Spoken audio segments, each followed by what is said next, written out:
Hi, welcome to the first video in Module 2 of Student Success Strategies, Tools for Top Achievers in College and Beyond. In this module, we are going to explore big picture planning, strategic thinking, and the 10,000-foot view that allows you to see the forest, not just the trees. In this video, we will start with OKRs. What are OKRs, Tony? OKR is an acronym that stands for Objectives and Key Results. Objectives are memorable, qualitative descriptions of what you want to achieve. Typically a short, inspirational, and engaging statement, an objective should motivate you or your team to accomplish challenging goals. A key result is a metric or set of metrics that allow you to measure your progress towards the above stated objective. For each objective you have, you should pair it with between 2 to 5 key results. Let's start with an example and we'll deconstruct it together. If I were a student in university or college, I might state that my objective is graduate with my undergraduate degree and have multiple job offers after graduation. This objective is fairly simple and outcome focused. And by outcome focused, I mean that the objective describes a future state that I want to achieve as opposed to specific output or work metric that I will generate. For example, I want to be an in-demand talent with multiple job offers to choose from. But of course, we can improve this objective statement. Let's break it down into 2 parts. The first is finishing school, and the second is the employment after graduation. My new objectives could be then, number 1, graduate with an undergraduate degree, and number 2, have multiple job offers after graduation. It feels like this is lacking something though. Those 2 statements don't feel very memorable or inspirational. It doesn't feel like it is aspiring to achieve anything great. Let's polish those up. Objective number 1, graduate with honors and on the Dean's List. Is this aspirational? Well, according to Harvard's Honors and Prizes website, a student must achieve an average GPA of 3.33 to graduate with honors. To be on the Dean's List, you need a 3.5. That is an 80 to 84% average for honors and 90% or better for the Dean's List. So let's be ambitious and drop the honors and just include the Dean's List. Our objective will now read, graduate with my undergraduate degree on the Dean's List. Okay. Now we are cooking with gas, but how do we measure reaching that goal? Key results are the metrics we will use to grade if we met the objective or not. How many key results do we need?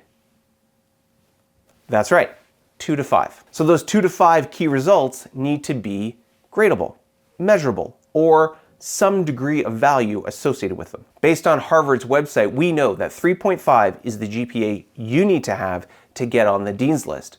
So one key metric will be graduate with a GPA of 3.5 or better. That is a measurable result. Let's add one more for good measure. In taking this course, we want to ensure that you complete your degree in an appropriate time frame.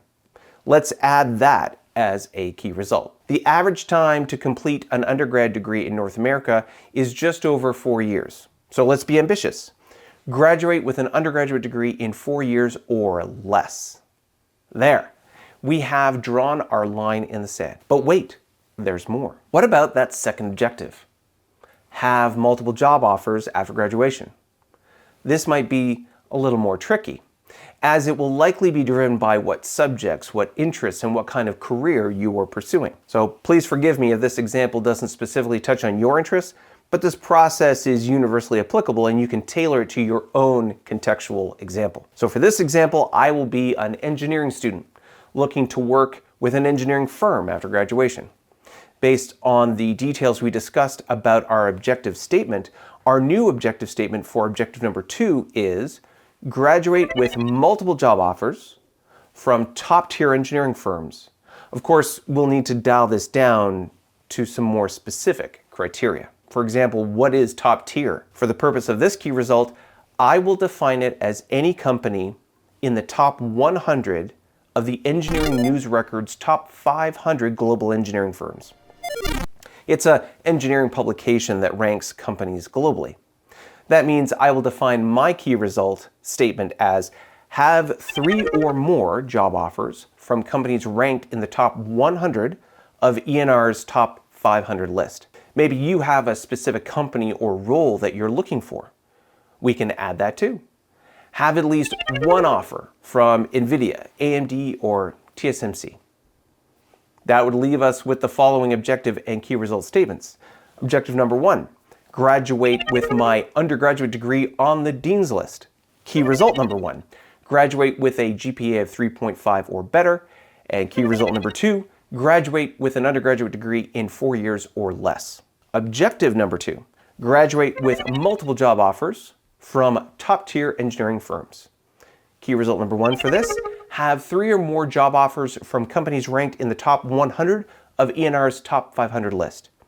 And key result number 2, have at least one offer from NVIDIA, AMD, or TSMC. And there we have it. We have 2 outcome-focused objective statements. Graduate with my undergraduate degree on the Dean's List and graduate with multiple job offers from top-tier engineering firms.